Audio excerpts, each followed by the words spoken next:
Dalam perjalanan wisata, oleh-oleh biasanya akan masuk dalam daftar belanjaan para pelancong.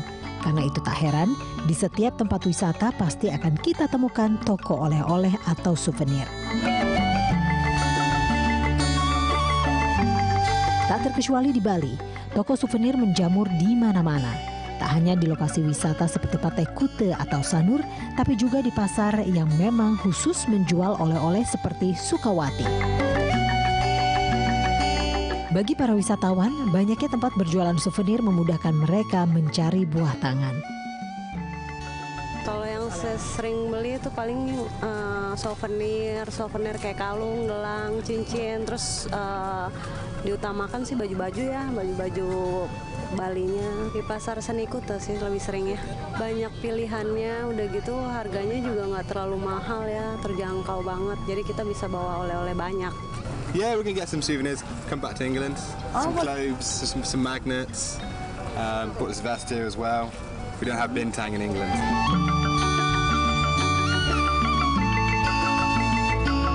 Akhirnya, wisata souvenir menjadi daya tarik tersendiri bagi Bali yang sudah terkenal dengan keindahan alamnya.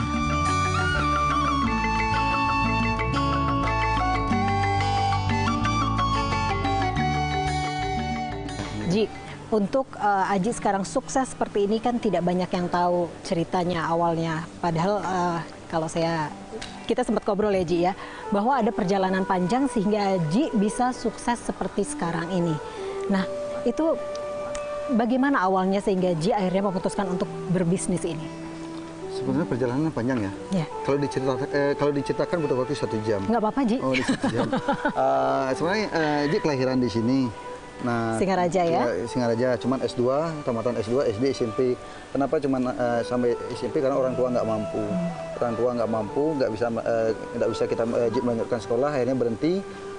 Kita putuskan berhenti dan setelah besoknya kita pergi dari kampung tanpa seizin orang tua. Artinya kabur dari orang tua. Pertama kali tinggal di situ adalah menumpang di pos security. Pos security, hari pertama yang dilakukan adalah membersihkan halaman parkir, kebun, hotel tersebut. Malamnya atas inisiatif sendiri mencuci mobil. Cuci mobil, jam 12 malam nyuci mobil sampai jam 3 istirahat sampai jam 7. Kita tidur di pos security dengan beralaskan bantal bataku. Jam 7 bangun, nyamperin yang punya mobil. Begitu datang yang punya mobil, Ji bilang, "Om, saya yang cuci mobilnya." Nah, ternyata begitu Ji merantau pertama kali di Denpasar, yang dulunya waktu di kampung kita sekolah jalan kaki 2 kilo, uang saku dikasih oleh orang tua cuma Rp100. Itu kalau lagi ada rezeki. Lebih sering tidak dikasih uang saku. Nah, begitu merantau ke Denpasar, jadi tukang nyuci mobil atas inisiatif sendiri, penghasilan Ji waktu itu pertama kali 2.000 sampai setahun kemudian 2.000 sampai 5.000 per hari penghasilannya. Ji udah membayangkan suatu ketika saya akan menjadi orang yang sukses di Denpasar ini. Karena waktu di kampung nyari uang Rp100 setengah mati ya. Tapi begitu merantau baru hari pertama loh, penghasilan 2.000, wah suatu saat saya akan menjadi orang yang sukses. Jadi seorang Gusti Ngurah Anom kecil yang saat itu pekerjaannya adalah mencuci mobil tamu-tamu di hotel dan juga menyapu halaman, sudah tahu bahwa suatu saat akan menjadi orang sukses. Karena dengan mudahnya ya, begitu merantau di sana atas inisiatif sendiri, kok dapat penghasilan sini, ternyata pekerjaan itu banyak kalau kita mau kerja gitu. Nah, akhirnya kita lakukan itu selama 2 tahun. Setelah 2 tahun kemudian kita berhenti melakukan aktivitas cuci mobil karena kita capek. Nah, akhirnya kita mulai dari hasil cuci mobil itu bisa menyisihkan tabungan senilai 150.000. Uang yang 150.000 itu Ji pakai modal beli sepeda motor. Sepeda motor Honda 70. Dengan modal itulah pertama kali dengan modal sepeda motor dulu Ji mencari pekerjaan di daerah Denpasar. Pertama kali Ji bekerja di Konveksi Sidarta. Nah, kemudian di Konveksi Sidarta adalah satu-satunya karyawan yang tinggal satu atap dengan satu owner adalah saya sendiri. Kenapa? Kenapa karyawan tidak ada yang mau tinggal satu atap dengan satu owner? Karena rata-rata karyawan menghindari pekerjaan di luar jam kantor. Oke, kan pasti, ya? Tidak mau ekstra bekerja gitu ya. Karena kalau tinggal di sana kan pasti ada nilai tambah dong, kita harus lebih. Tapi kan otomatis kan kalau kita bagus disayang sama bos kan. Makanya kita selama 2 tahun, kurang lebih 2 tahun kerja di situ, dipercaya yang tadinya Ji hanya pegawai serabutan, akhirnya bisa jadi tukang jahit, bisa jahit, bisa motong, bisa nyablon. Singkat cerita, tahun 90 Ji memberanikan buka konveksi kecil-kecilan. Nah di situ Ji sebatas bisa kontrak toko, tetapi untuk ngisi barangnya nggak bisa. Nah akhirnya izin sama bosnya Ji, Pak, saya kontrak toko, tetapi saya belum bisa ngisi barangnya. Kalau Bapak tidak keberatan, mohon dibantu barangnya. Akhirnya bosnya Ji melihat lokasinya, begitu dilihat lokasinya bagus. Dari tahun 94, dari tahun 90 sampai 94, Ji kerjasama buka konveksi sama bosnya Ji. Nah Ji tokonya, bosnya Ji Barangnya, Nah, oke. singkat cerita, tahun 94 betul-betul pingin pisah, betul-betul pingin mandiri. Meskipun jelek, meskipun kecil, tapi milik usaha sendiri. Tahun 94 betul-betul Ji pisah. Betul-betul Ji pisah, buatlah konveksi. Nah itu perjalanannya panjang. Nah itu dibagi ininya, apa ya, aset termasuk inventarisnya ada berapa gitu. Nah cuman hitung-hitungan kertas, di atas kertas uangnya nggak ada. Nah di situ kita tahun 94 kita pisah, itu bagiannya ada 30 juta bagiannya Ji, ada 30 juta bagiannya Pak Sida, berupa hitungan di atas kertas. Nah, akhirnya kita pisah 94. Nah, kita berjuang sendiri, punya konveksi sendiri. Itu prosesnya 6 tahun baru kita bisa melunasi pinjaman 30 juta ke Pak Sidarta. Berarti tahun 2000 saat itu ya? Tahun 2000. Tahun 2001 Ji baru bisa melunasi pinjaman yang 30 juta yang Ji cicil sama Pak Sidarta. Tahun 2001 kita udah bisa membeli gedung baru yang lebih luas dan semakin lebih luas dan konveksi semakin berkembang. 2001 konveksi semakin berkembang terus semakin bagus. Satu-satunya konveksi terbesar di Bali adalah konveksi Sidarta. Tahun 2006 dua konveksi terbesar di Bali tahun 2006.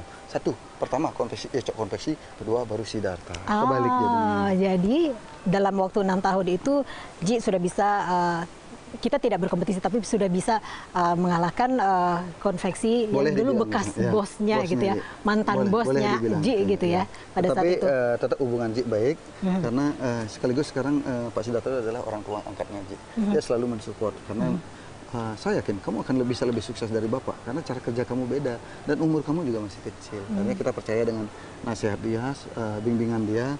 Akhirnya perkembangan konveksinya tahun 2000 ke atas berkembang sampai 2006. 2006 malah kita semakin ramai semakin. Nah, tahun 2006 mulai Ji berpikir ekspansi. Dari hasil survei selama 2 bulan sama istri, ternyata dimanapun oleh-oleh yang ada di Bali dan seluruh Indonesia tetap penjualan paling laku baju kaos. Contoh, Elok Bali, Made in Jogja, Made in Singapura. Produk yang paling laku nomor 2 di oleh-oleh adalah makanan. Nah, makanya setelah itu Ji berpikir sama istri, Bu, kenapa enggak kita aja buat oleh-oleh? Kita kan produksi baju kaos, barang yang paling laku kaos. Kalaupun kewalahan, kita punya bos Pak Sidarta. Akhirnya tanggal 16 bulan 5 2007 dibuka Krishna pertama. Jadi 2007 itu baru Krishna pertama. Dan sekarang 2006 sudah. Nah, 2007 Krishna pertama. Ya. Ternyata dalam 6 bulan kemudian berkembang bagus. 2008 Krishna kedua. Kurang dari setahun itu sudah ada 2 Krishna. 2008 Krishna 2, 2009 Krishna 3, 2010 Krishna 4. Bayangkan. Krishna 1 2007, Krishna 2 2008, Krishna 3 2009. Karena Krishna 1, 2, dan 3 buka jam 8 sampai jam 10 malam, sedangkan di atas jam 10 masih banyak pengunjung. Nah di situ Ji punya ide bagaimana caranya membuat oleh-oleh yang satu-satunya jadi pionir buka 24 jam di seluruh Indonesia. Dibukalah 1 November 2010 dibuka Rama Krishna 24 jam. Itu satu-satunya pionir di Indonesia. Tidak ada oleh-oleh buka 24 jam. 2 bulan pertama di atas jam 11 sepi pengunjung karena belum tahu orang itu buka 24 jam. Iya, betul. 6 bulan kemudian, nah sekarang malah itu Krishna oleh-oleh yang paling ramai adalah yang dekat bandara 24 jam. Yang 24 jam itu.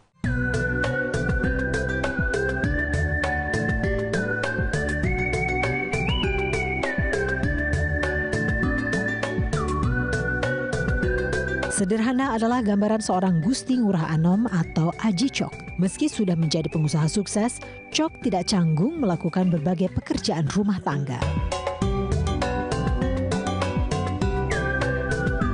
Mulai dari membersihkan mobil koleksinya, sampai merapikan baju-baju di lemari ia lakukan sendiri. Baginya, kerapihan adalah hal yang penting.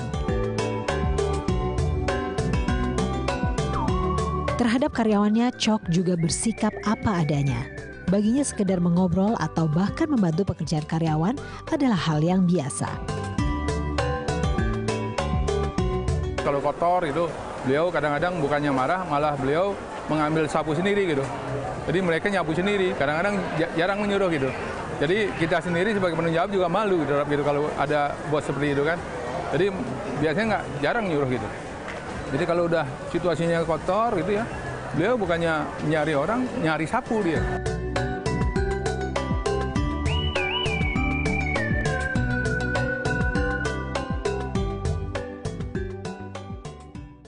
Nah, Ji, yang waktu itu akhirnya memutuskan tahun 94 kita akan pisah dari Pak Sidarta itu lebih Aji atau Ibu? Apa itu? Ji, memang apa ya? Tahun 94 betul-betul pingin pisah, pingin mandiri. Izin pertama sama Pak Sidarta ditolak. Izin kedua ditolak, izin ketiga ditolak. Ya, siapa juga karena punya karyawan yang betul-betul mungkin bagi dia sangat produktif dan sangat membantu untuk mengajukan perusahaannya. Nah, sekarang tiba-tiba ingin mandiri, kasih keberatan. Nah, pertama ditolak, kedua ditolak, ketiga ditolak. Akhirnya izin keempat minta sama istrinya. Akhirnya Ibu Sidarta kita minta izin, akhirnya izin keempat direstui. Meskipun dengan agak kecewa atau apa. Nah, tetapi saya tahu dia kecewa. Kekecewaan ini Ji obati dengan datang setiap ada kesempatan 2 hari sekali silaturahmi atau apa. Akhirnya luluh juga. Akhirnya dia ternyata dia menilai kita, oh ternyata ini mantan karyawan yang tidak lupa tidak seperti kacang lupa kulit. Kacang lupa kulit. Itu apa sih yang membuat Aji begitu bersikeras untuk pisah gitu? Untuk memulai usaha sendiri? Apa karena merasa tidak makmur gitu? Karena satu peluang udah kelihatan. Kedua bosan jadi orang miskin. Saya ingin menunjukkan kepada orang tua saya ingin jadi sesuatu lah gitu. Apapun nanti asalnya itulah nasib gitu. Tapi yang penting saya udah bekerja tanpa memikirkan hasil, saya yakin suatu ketika saya akan jadi orang sukses. Karena saya udah percaya sendiri, saya yakin pasti akan jadi orang sukses. Karena Ji sendiri sehari-hari nggak pernah istirahat, pagi siang malam kerja. Contoh kayak sekarang kita tidur di rumah penduduk sampai nggak tidur sampai dari kemarin sampai sekarang belum dapat tidur. Habis itu narasumber dengan itu habis ini syuting deh.